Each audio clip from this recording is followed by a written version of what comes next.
Hello and welcome everybody. I'm Jessica Davis, Marketing and Communications Manager for Fear Free. Thank you for joining us for our Practice Became Fear Free Certified, So Can Yours, sponsored by Virox. In this webinar, Monique Feyrecilde, Veterinary Technician Specialist in Behavior, will tell the story of her hospital's journey through practice certification from start to finish. Learn where to start, how to create an SOP and referral community, what to expect during your on-site visit, and more. If you have any questions during the webinar, please be sure to enter them in the Q&A box, not the chat box. We will have a brief Q&A session at the end of the presentation. We're very excited to have Monique speak with us today. So on that note, Monique, take it away. Hey, thank you very much. It is really exciting to do this. This was a fun project for me to think about because being a fear-free certified practice has really been a big bonus for us in our community. My practice is Mercer Island Veterinary Clinic. We are located just outside downtown Seattle, Washington, and we were the 5th certified practice worldwide, and we were the 1st certified practice west of the Rockies. So I'm going to talk to you guys this morning just a little bit about what that process looked like for us. How did we get started? How did we get through it? What to expect if you are thinking about going through the certification process, what that might look like for your hospital. And then at the end, we will take some questions and answers for sure. A little bit of background about me. I am a licensed veterinary technician in Washington. I have been in small animal private practice for a little over 22 years at this point, all at the same hospital. I travel and do quite a bit of veterinary education for Fear Free and also in behavior as a veterinary technician specialist in behavior. I am really active in the Academy of Veterinary Technicians for behavior, and I can accept questions as well for the webinar content as well as for AVBT questions at the email address that's displayed on your screen, which is monique@teachinganimals.com. So let's get started. You'll see on the right-hand side of this slide are a whole bunch of little reviews, and those are each time we have a client come to our practice, we use a third-party client communication program to determine when is the last time they were in, when is the last time they were sent a survey, and if they spend a certain amount of money, we break that over. They get sent a request to fill in a satisfaction survey. And what we have found is that we consistently get really amazing client satisfaction surveys. And that is one of the biggest reasons that for us at Mercer Island Veterinary Clinic, we are thrilled that we got certified. And you'll see, the first review on here is from a client who, her dog's name is Mimi, and she says that she had the best visit that she had ever had coming to the vet, and that she switched her other dog to us, and she's a little bit concerned because he's really scared of the vet, but she's hoping that we'll make that visit fear-free as well. Great experience, thoughtful, worked hard to make my pet feel comfortable. Those are the kinds of feedback that are really meaningful for us. And when we look at the list of benefits for our practice that I have for you here on the screen, I'm going to sort of go bottom up, which is first of all, health and wellness for all. I know that the reason that I work in veterinary medicine is because I really care about animals.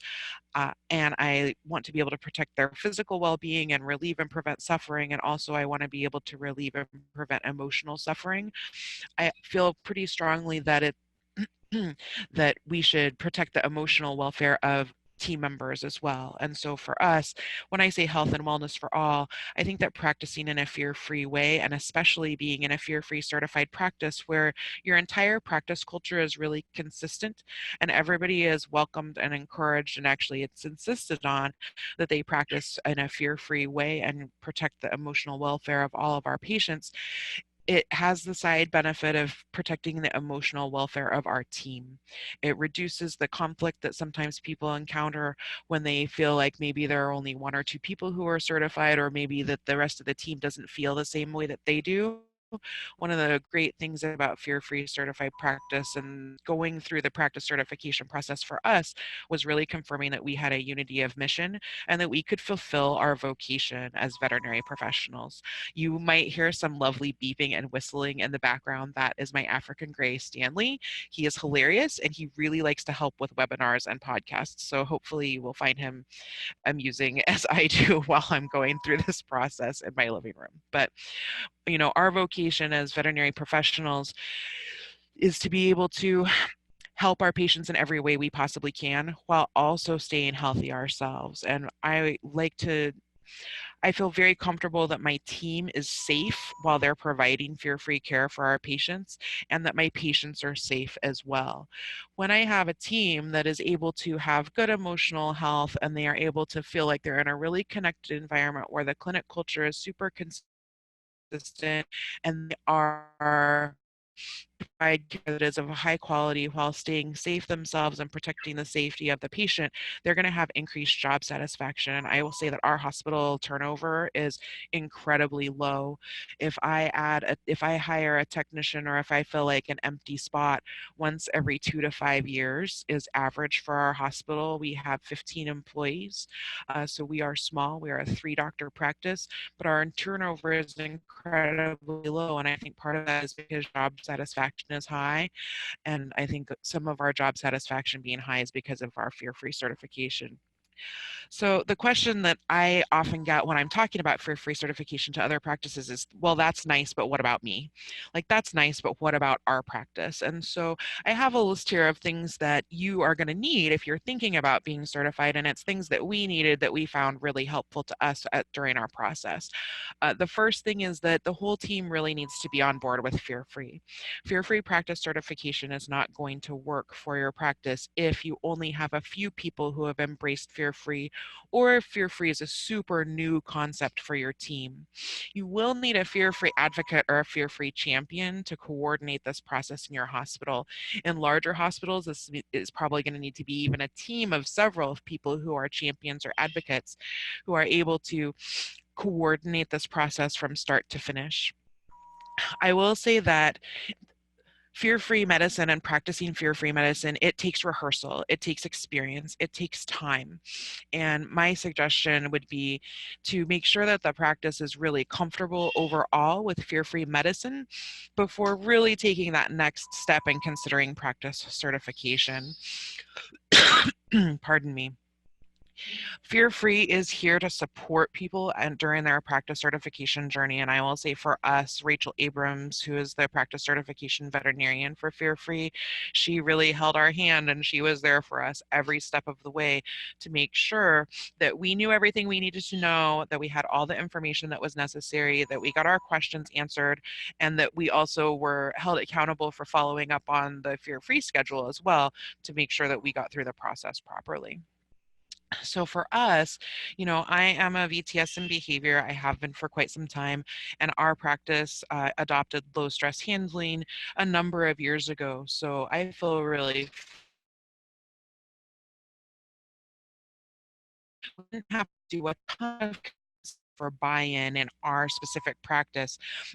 But when fear-free certification became available, we did certify our entire staff immediately.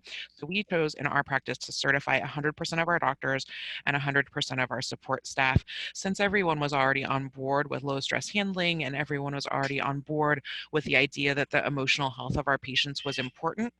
It was easy for them to be interested in fear-free certification. And I think the individual certification was sort of validating for some of my team members because it was something that they could receive and sit down and look at and say, yeah, you know what, I do this and I do believe in it. And now I have a certification to back that up.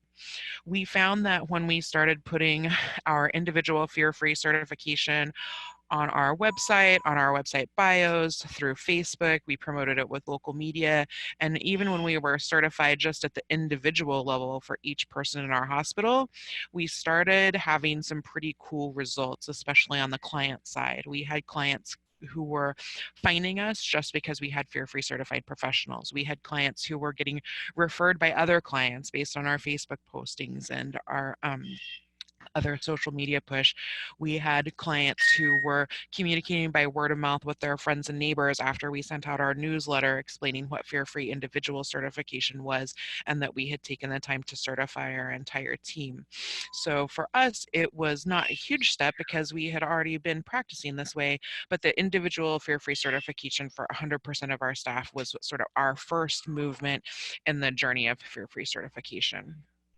we had probably been consistent with the practice standards in our hospital for a long route of 5 years. It was when we sort of really sat down as a practice and made sure that everyone was on the same page about prioritizing emotional health as well as physical health. That being said, we still had a ton of room to improve. We had room to adjust. We had room to modify what we were doing. And it took us, even though we had been practicing this way for quite some time, it took us months to prepare for our practice certification. It took us quite a bit of time to go through all the practice standards and look at what we were doing in our hospital and look at what was expected and compare how those things were going to match up and what it might look like for us and to get certified as a practice and not just as a team of individuals. And I will tell you that my team for my on-site inspection for our on-site visit was so nervous, and I was so proud of them because they really had nothing to worry about at all. So just to review it for some of you who may or may not be familiar with the process, this is just a very basic outline of the practice certification steps.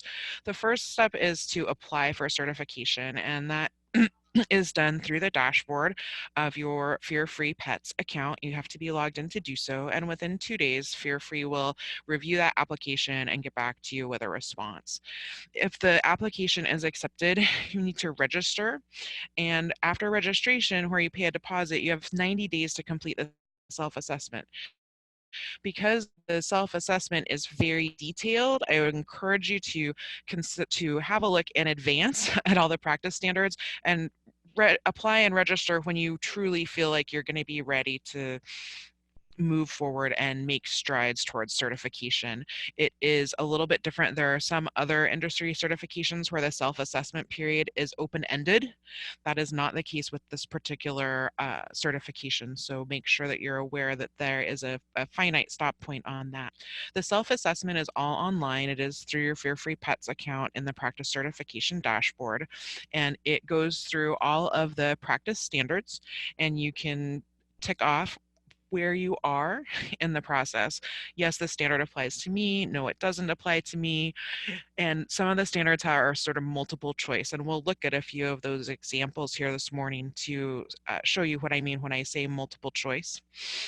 Once the self-assessment has been reviewed by Fear Free, they may make some changes or have some suggestions to improve the practice's ability to become certified. And then after that, an on-site visit is scheduled where a veterinarian comes to the practice and they actually come in and observe in person on the ground to make sure that all the self-assessment information is true and correct and that the practice is really ready to be certified. This is what a look at what the dashboard looks like and where to find it. This is a screenshot of me being logged into my own account, and on the right hand side you'll see that one of the choices is practice certification dashboard. In the practice certification dashboard are all of the practice standards. Some of them are mandatory. You must fulfill all the mandatory standards in order to move forward with practice certification, as well as a certain number of the non-mandatory standards. And they are mix and match up to a certain extent. There are different categories, and we'll show you what those categories look like and a few examples from each category. And I'll talk to you about how my practice fulfilled those requirements in those mandatory and non-mandatory categories as a few examples. Remember that this is a self-evaluation. Really try to, when you're doing your self-evaluation, really try to look at your practice through fresh eyes. It can be easy sometimes when we self-assess to assess our thoughts more than our actions, or to see what we see in our mind as ideal versus what might be going on day to day. So really have a critical eye during the self-assessment. When I was working through the self-assessment for our hospital, I reached out to clients who I trust and I said, hey, I'm working on this project. I would really love your feedback. And I would even go through some of the standards with them and say, Can you tell me, did you see this in my practice? And if so, where? Did you see this in my practice? And if so, where? Do you feel like when I send out these newsletters, it fulfills these requirements? And the plus side of being in my practice for a long time is I have some pretty robust client relationships.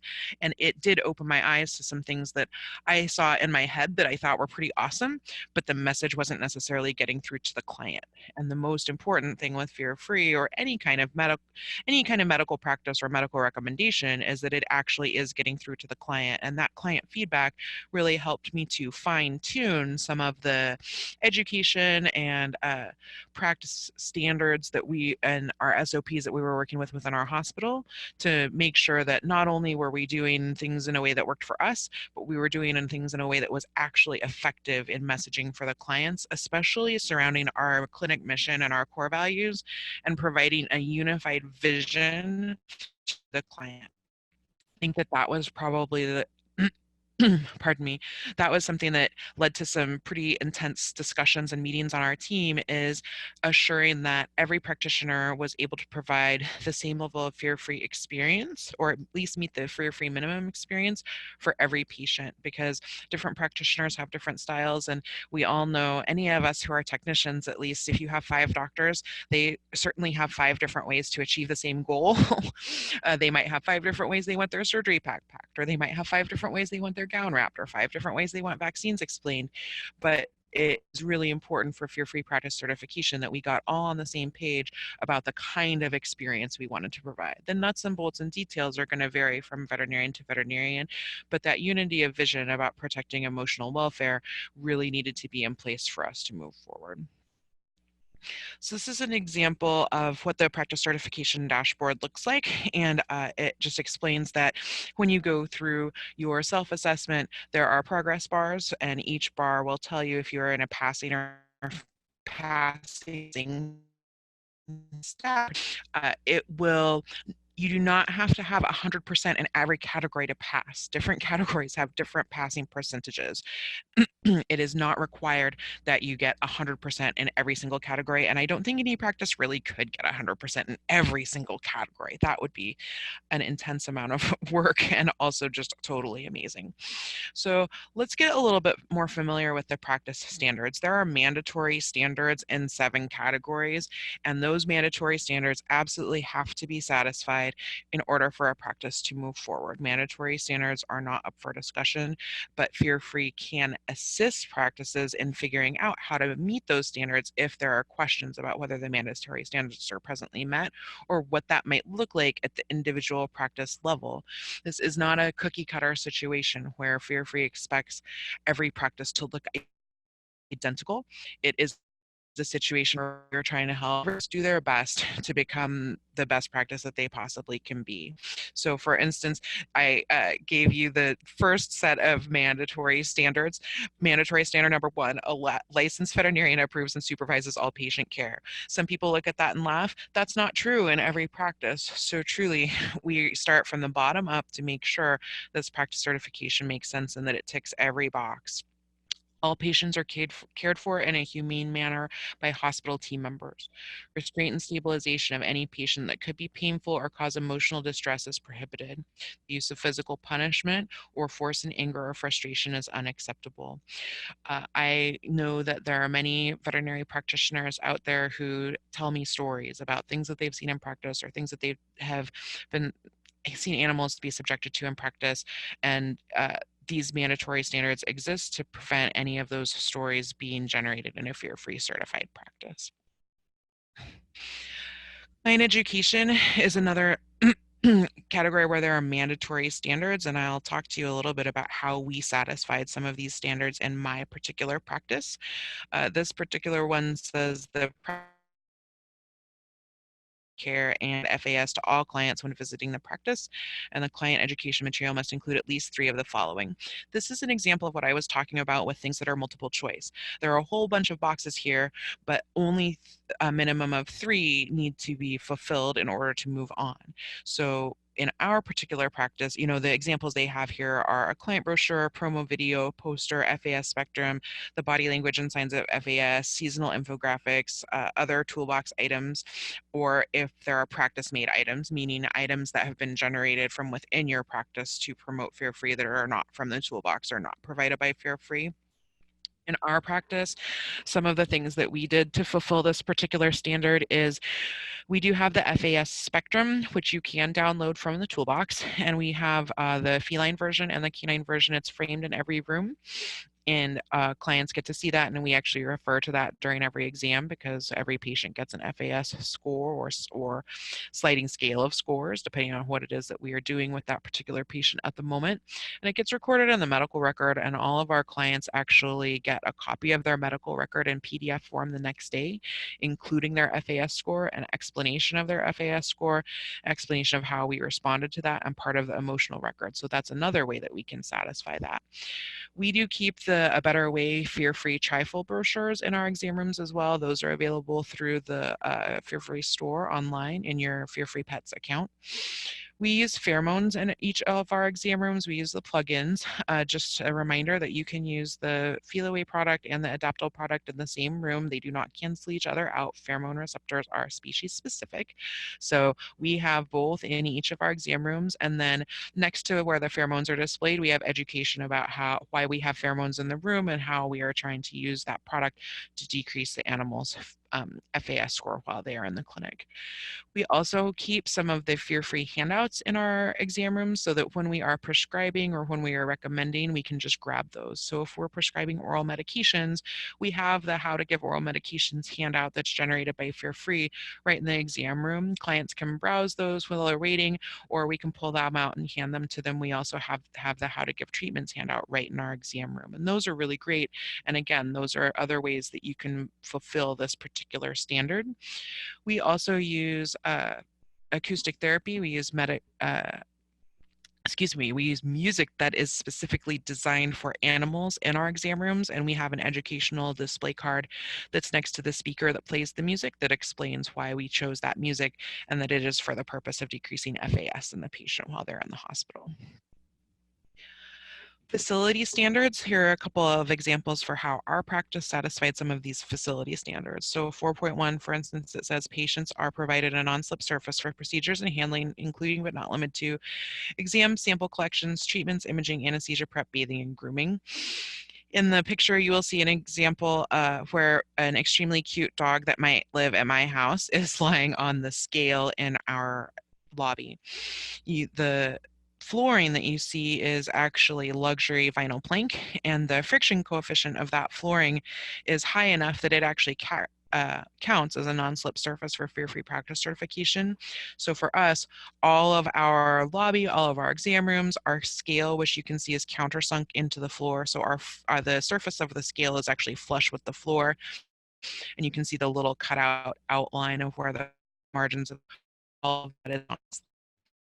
And that is one way that we know every time there is a patient on the floor, it's non-slip already.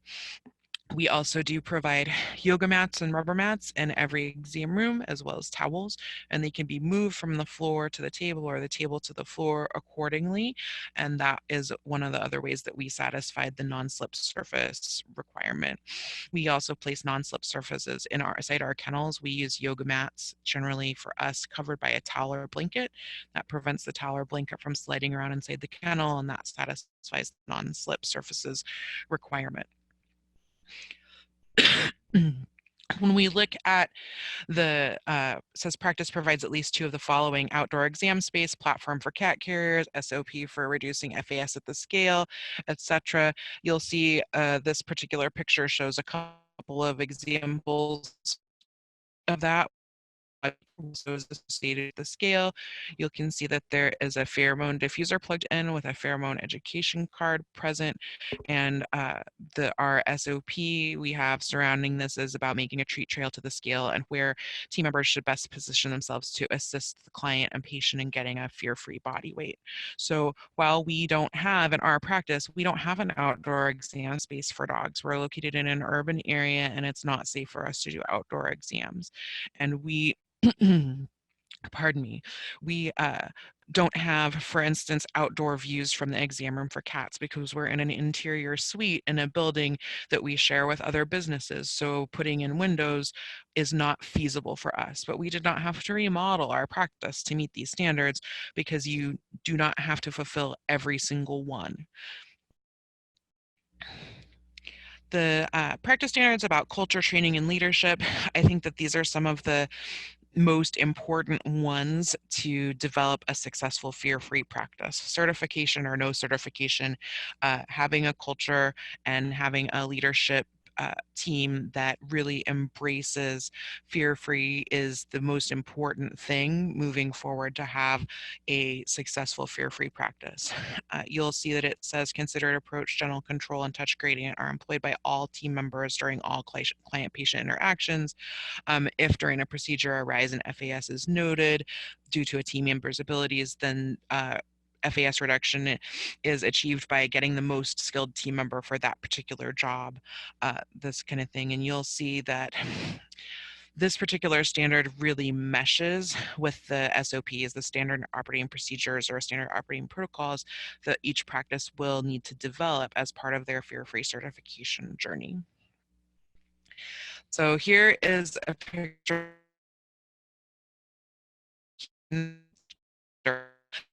we make to help us keep track of our self-assessment process.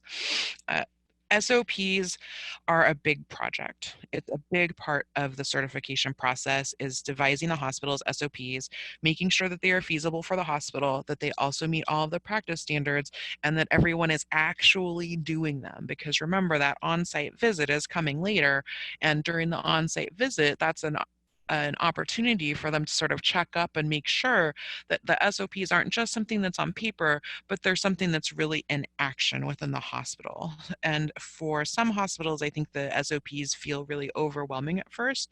My advice for us, what worked is we used the practice standards as a jumping off point, and we started with our employee handbook that we use for all of our employee training and the practice standards, and we merged them to try and fill gaps in each to come up with something that was unique for our hospital that worked for us. It's not going to be the same for every clinic. It's not going to be something where there's going to be one template or one recipe that you can download off the internet and say, oh, this is how I should practice medicine in my clinic while I'm trying to become fear-free certified. It really does need to be individual because the most important thing about the SOPs is that they work and that they're actually being done. They have to be real, they have to be achievable, and every team member has to be able to apply them in order to successfully move forward with practice certification. While SOPs might feel a little bit annoying at first, they actually are really helpful because it is a way for everyone to get on the exact same page about what is expected and about how to provide the appropriate type and level of service for every client and every patient, how to interact with team members, what kind of language we should be using about patients, how to implement FAS scores, how to respond to escalating levels of FAS, who on the team is empowered to respond to changes in FAS, which is everyone according to the mandatory standards, what that looks like. What FAS score for what procedure is associated with pausing, postponing temporarily, and making a new plan. What FAS scores are involved with pausing and involving the veterinarian to take steps to really reduce and mitigate FAS as much as possible. How do we determine wants and needs within our practice? All of that stuff is things that goes into the SOPs. How we onboard our team. So in our practice, we before we became practice certified, even when we just started the individual certification process, we required that team member, and we required and paid for team members to be fear-free certified at level 1 before they ever had their first shift in our office, because it was the fastest way to get everyone on the same page and make sure everybody had the same information from day one. With us, we also include all of our product information in our SOPs. So for instance, we use Rescue by Virox is the disinfectant that we use in our practice. The graphic that you see here is differential treat delivery. So helping clients deliver treats in the parking lot, helping them get through the door, what happens in the lobby, how the receptionist, what the workflow is there, working towards differentially delivering even more treats in the examination room while the veterinarian and the veterinary team are working with the animal. All of that stuff goes into our SOPs, as well as our client interactions and our client education.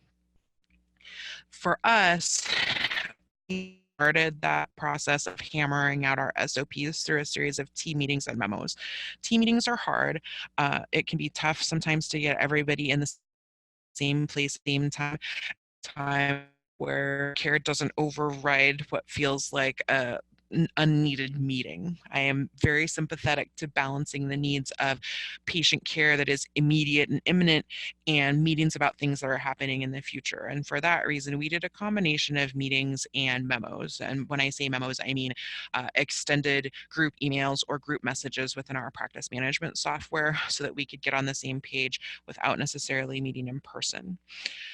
Team meetings are really helpful though, because it gives everyone a sense of agency. And I know that anyone who works on a team, feeling heard is really important, and understanding that your contributions are being heard and being taken into account, especially when change is being considered. So everybody needs to have a voice in this process and come to a conclusion that has taken into account everyone's input. That does not mean that everyone is going to get their way necessarily. That's not going to be the case in any workplace, but everyone should have the freedom to be involved in the discussion, to participate in the discussion, and to give and receive feedback. Okay. Once you get through those initial steps of here's what we want it to look like, what do you guys think it can look like, what do you think specifically we need to do, I want to write an SOP for these 3 things, let's implement them for 3 or 4 weeks, and then let's meet again and do another feedback session. Do we think the SOP really described what it was that we were trying to do? Did it accomplish the goal it was trying to accomplish? And we would make a change plan and update it if we needed to, and then implement and do feedback. And it's really a continuous cycle. I mean, even now our SOPs sometimes continue to get updated depending upon feedback from the team, feedback from clients, changes in protocols or products that we have in our hospital. Even, we are remodeling our treatment room right now. And because of how our SOPs are written, it specifies what kennels are to be used for which pets and what tables are to be used for which procedures. And even that stuff, we're going to need to go back and revise our SOPs to reflect our newly remodeled workspace. I love the emotional record, and I hope that you can too, is my feeling on that. The emotional medical record is an absolute requirement for free certified practice, and it is crucial, not just for practice certification, but it's crucial for fear-free practice. For the ability to do fear-free medicine, the emotional record is really necessary and super helpful. I will say that in the past, like when I first started in veterinary medicine, it was caution notes. So in the medical record, it would say things like will bite or caution or careful. You can even, there are commercially available stickers that they have to put into medical records that say those things. And for us, what we found is that those particular notes, all they did was make people worried, but they didn't actually tell people what to do or how to be successful. So we changed at that point, before the days of fear free, to what we call success notes, which was writing in the chart what works. So, place a basket muzzle and cephalic for blood draw, or does best with standing vaccination while facing the owner. Like we would have success notes. And for us, our emotional medical record that we adopted, we use Imprimed Infinity as our practice software. And our emotional record we made as a form. You'll see a couple examples of our specific emotional medical record here pretty soon. And we future date the form. So we set the date of the form to like 2050 as the year, so that it always is the top item when we open a medical record, and it's always to hand. Starting out with any new kind of charting system is hard. Change in general is hard. The quote I put here, if you want something in your life you've never had, you'll have to do something you've never done. We had never done the full-on emotional medical record in our practice, and we had some growing pains while we were trying to get it done. We got some pushback initially during the implementation process because people felt like it was going to take a little bit too much time, or that the effort was redundant because we were already recording FAS scores in our SOP.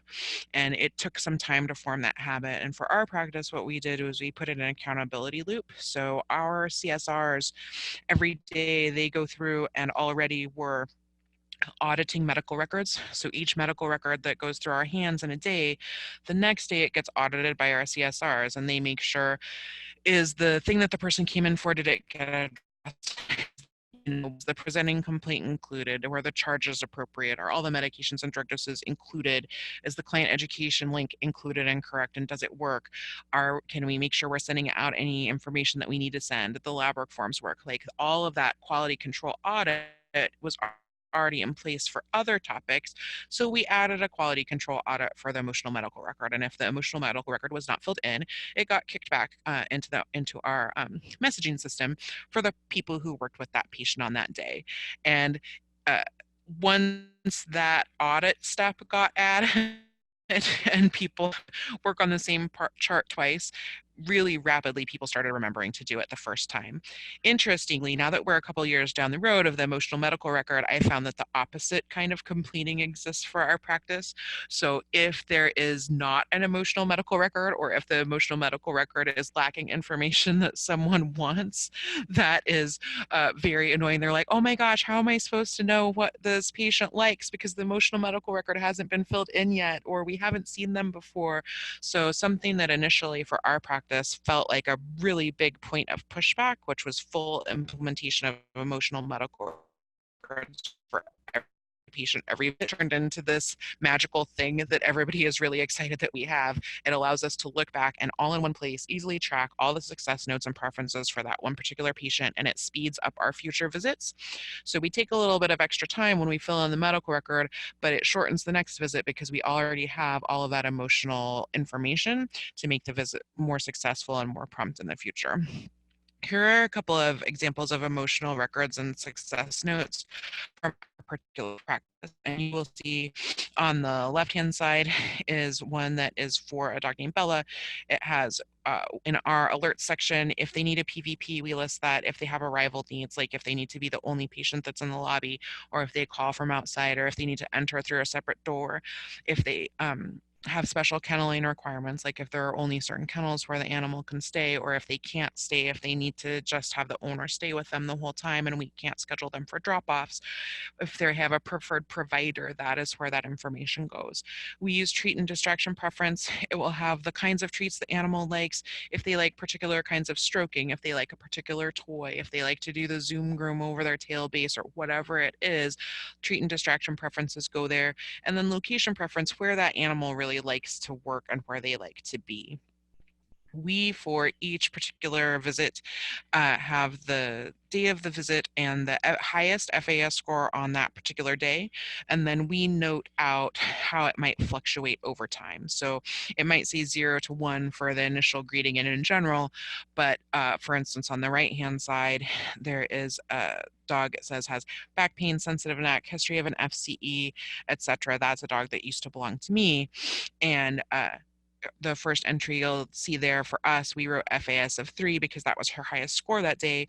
And she was 0 to 1 for most things, but she did show 3, which is avoidance, widening eyes, leaning away, because of a pain response for her neck points. So each practice will have to determine, and each team will have to determine what their emotional record looks like and what their success notes look like. But for my practice, for us, this is what worked for us and has been really successful. And we have made a few edits here and there to our emotional records as time has gone on, but the basic format for us has been successful and it is relatively unchanged. As far as client participation and client education and working through the standards, as well as working through just successfully practicing fear-free medicine, we do marketing and community outreach in our practice. We go to community events, we talk to the people at our local pet stores and our local, being an island community, we make sure that we are connected with the other pet-related businesses, pet sitters, dog walkers, dog boarding, that kind of thing. But client education is really our strongest marketing, and we market to potential clients as well as to our existing clients. We try to get people before they ever come in the door. So we do market fairly assertively our fear-free certified practice our practice is fear-free certified right now to potential clients. And when we do have people come and make an appointment and we have not seen them before, they get a fear-free pre-visit questionnaire. This is the example from the Fear-Free website. We adapted this one and it appears on our website. If you want to see that, you can look at it at mercerislandvet.com and click on Fear-Free at the top navigation menu, and you will see our optimized for mobile fear-free pre-visit questionnaire that we send to all of our potential clients. They can fill it right in on their phone, and we send that with their first appointment confirmation. I will tell you that we have about 95% compliance at people returning the pre-visit questionnaire. The nice thing about pre-visit questionnaires and preparing people for the idea of a fear-free visit with their appointment reminder before they ever come into the hospital is we are setting the expectation of a visit that protects emotional well-being, and we are setting the expectation in advance with the client that we may have to modify what we're doing or make adjustments that take into account the emotional welfare of the patient and not just their physical needs. I will say that this has smoothed out for our practice a vast majority of pushback that we initially were receiving when we switched our SOPs to a lower FAS level. So when we first were starting out, I think that our practice, like many, were a little bit more tolerant of slightly higher FAS levels for short periods of time for short procedures. When we decided to write our SOP, we wrote it a little bit more assertively. So sometimes FAS level of 2 and 3, we're responding pretty proactively, depending on if it's a want or a need and if the procedure is projected to be short, long, single, or serial. And we would get some pushback from clients because clients had been trained in veterinary medicine for a long time to expect a one and done model where they show up and everything gets done and they go home, oftentimes out of sight. They show up, the pet gets taken to the treatment room, a whole bunch of stuff gets done, the pet gets returned to the client goes, it's one-stop shopping.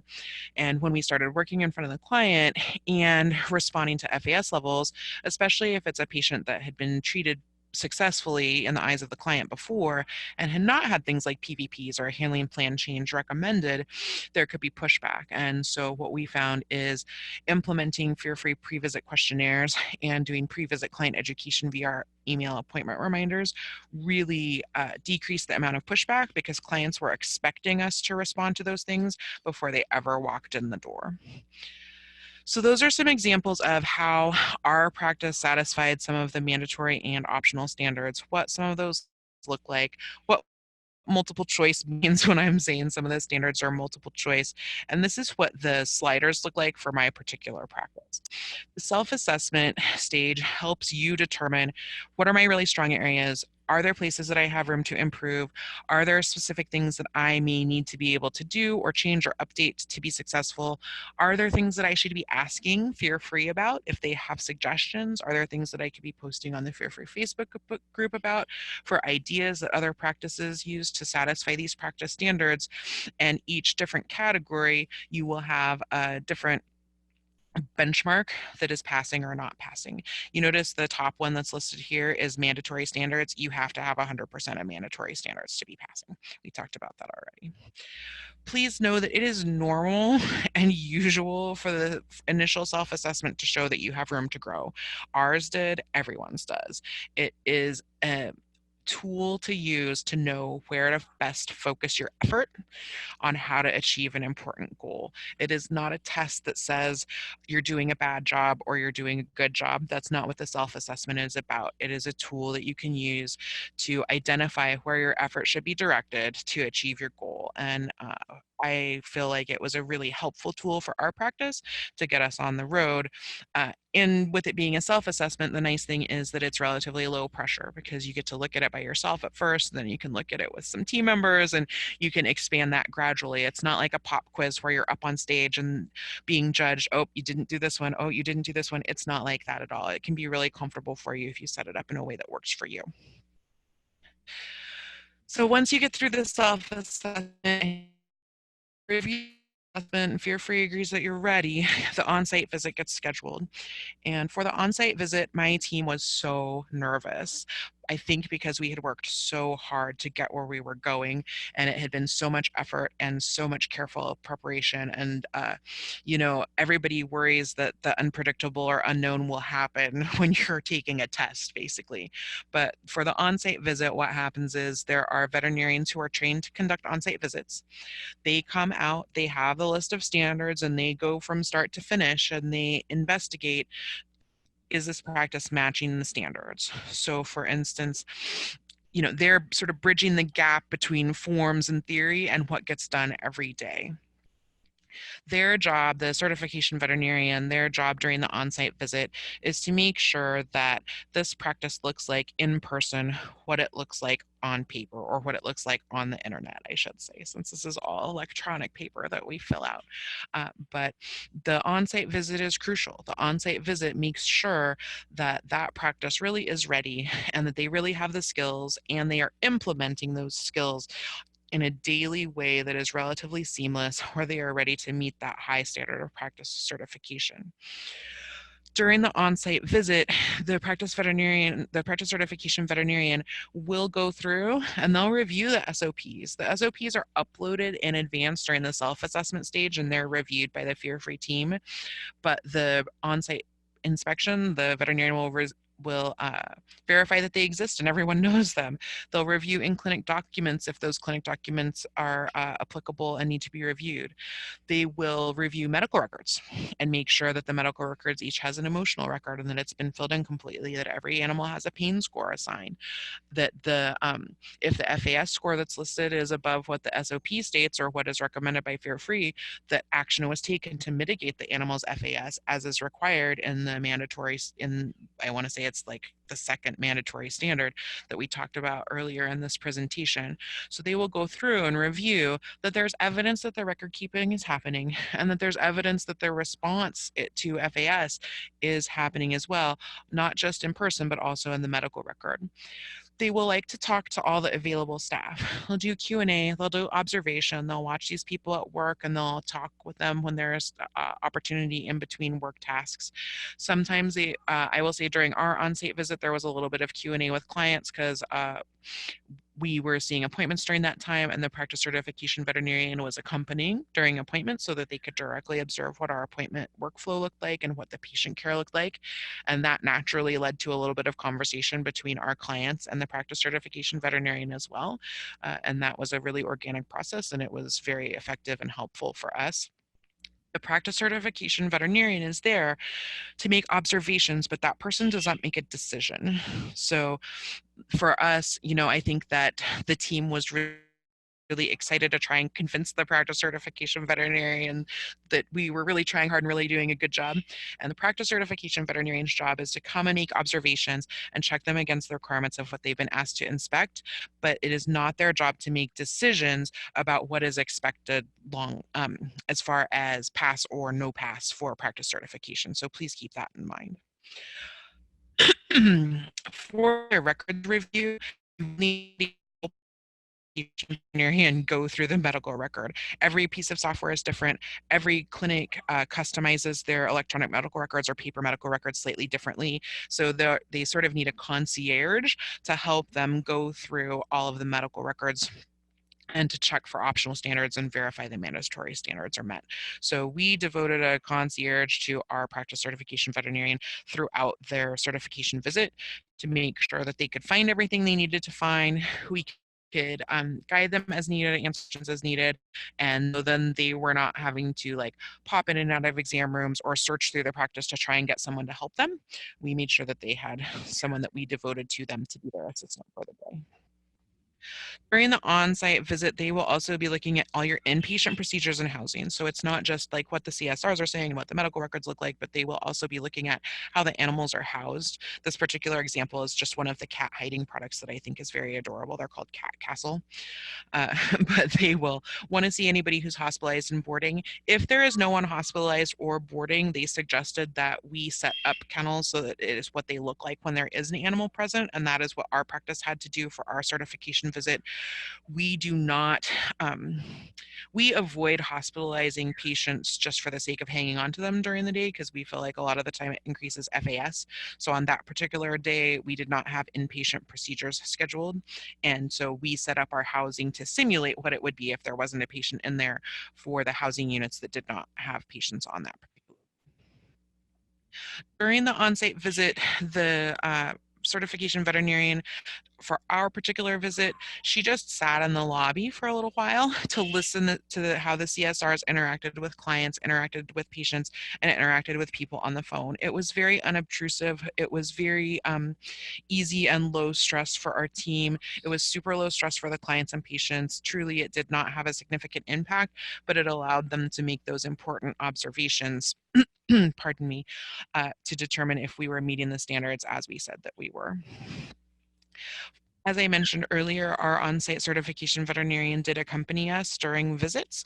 We did explain to the clients in advance, and we did work with the certification veterinarian. If we had a patient that we knew inviting another stranger into the room would increase that patient's FAS, we prearranged what we were going to do about that. It happened that during our certification inspection day, we did not run into that obstacle, but we did just in case, because we see a lot of behavior patients in our practice. We see a lot of patients who come to us just simply because they need a special level of care, and there may be only certain providers with whom they're comfortable, and we may have worked for a long time to build that trusting relationship with that particular patient. And so we do have a small subset of clients where we would have asked our certification veterinarian to do something like observe through a window that exists in our exam room rather than coming in with us. Make sure that you communicate in advance with the certification veterinarian. And if you have questions, ask them, what is today going to look like? What do you need from me? What can we do about particular appointments? Or if you see something on the book you're concerned about, tell them in advance, I'm concerned about this. This is what the last visit went like. Here's what to expect. Tell me what your input is before you get down the road of going into that particular patient's appointment or do the particular treatments on that specific patient. So after the on-site visit, the waiting begins. The waiting is kept relatively short because the people at Fear Free work really hard to turn results around promptly. I will say that while we were waiting, we were nervous. And when we received our results, we had a big party. We had a big party in the clinic, and we everybody had snacks and treats, and we had a nice celebratory meeting. And we also announced it to the community. So we did a press release with our local news. We did a press release with our local newspaper and with our expanded Pacific Northwest, like our Seattle Times, Seattle PI audience. We did a pretty sort of social media push, and we updated our website. We sent out a newsletter to all of our existing clients, and then we sent out information to all of the local pet related businesses in our area. So we celebrated not only by having a big party for ourselves, but by spreading the word far and wide about our practice certification. Life in a certified practice is kind of awesome for us.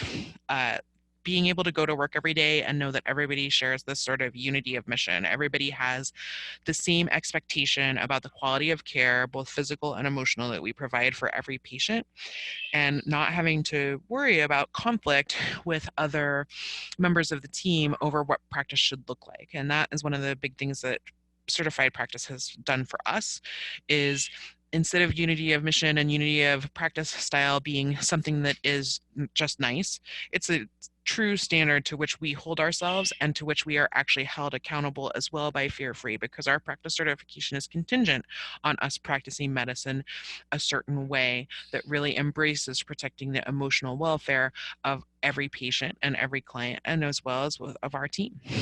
We find that clients find us and team members being some amazing team members to our hospital who are looking for a place like I described, looking for a place where they can show up and everyone believes that every patient deserves a good emotional quality of life while they are in the hospital. Practice certification costs money, just like everything else. Individual certification costs money too. It's important to realize certified practices do not pay for individual certification courses anymore. A certain percentage of the practice does need to be individually certified before you can apply for practice certification. So it is not possible for practices to say, I'm applying for practice certification, pay their practice certification fee, and then acquire individual certifications to meet that goal. Individuals must be certified at the proper percentage or more before trying to apply for practice certification. For us, that was easy because we had already chosen to certify 100% of our practice. Larger practices pay more, smaller practices, and you should do the math for your individual practice. For us, for our practice, it saved us a lot of money on individual certifications because we were already certifying 100% of our team. And for us, our annual practice certification is significantly less costly than maintaining renewals for everyone on our team. I will say that for our 3-doctor practice, I went through and pulled the numbers 6 months after we had been, like once we had been practice certified for 6 months. And just from new clients who found us because of fear-free practice certification. So we track how clients find us in a survey format. And if the client says that they came to us because of our fear-free certified practice, we grossed over 50K in 6 months. And that's only from the clients who specifically said that that was the only reason they selected us. I will say that those clients also come from a very wide area. We have people who drive 2 and 3 hours to get to our clinic. We have people who ride a ferry to get to our clinic.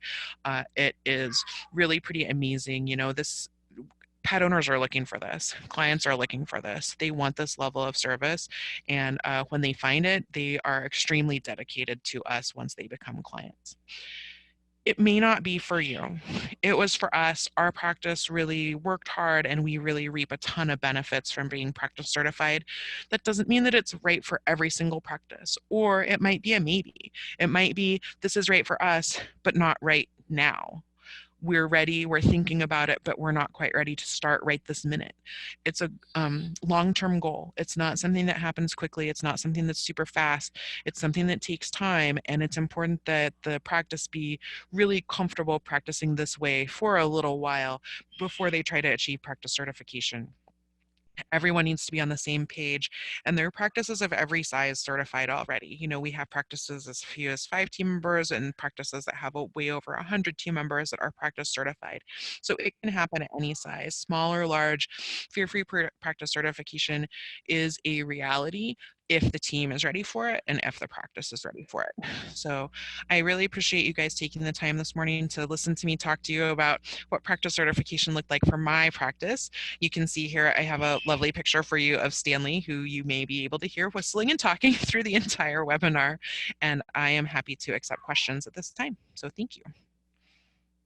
Awesome. Thank you so much, Monique. We have a couple questions. The first is, how did you make your EMRs what that you showed in your example? Is this specific to your database? Yes, so the emotional medical record that I show in this particular presentation is from our practice management software. We use Impromed Infinity is the software that our practice uses. And within Infinity, with the we use electronic medical records within Infinity. In the medical records tab, one of the kinds of things that you can enter in the medical record is a form. And we just designed a custom form. We enter it for every patient, and we future date the date on the form so that that form is always the first line item in every single medical record, because it sorts by date with newest on top.